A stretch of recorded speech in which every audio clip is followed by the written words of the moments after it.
What does that mean for you? Bunch of fun, bunch of stuff. Let's get into it. So before we get into it, we want to focus in on our values. Now, as you can, I'm hoping you can see here, we have been able to, as you can see here, we are a trusted provider of culturally responsive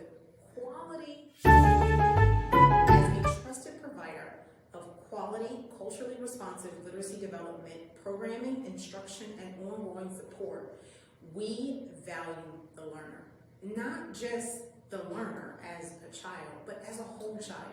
And that means that we have to prioritize that child's family and that child's community.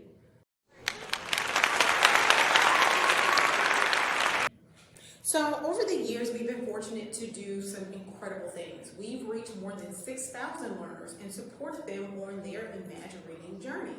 Proud to say over 71% of those learners have adapted and adjusted. They've been able to iterate in and out of the environment. Now, you have to consider our programs are primarily supplemental and they take place in the out-of-school time realm.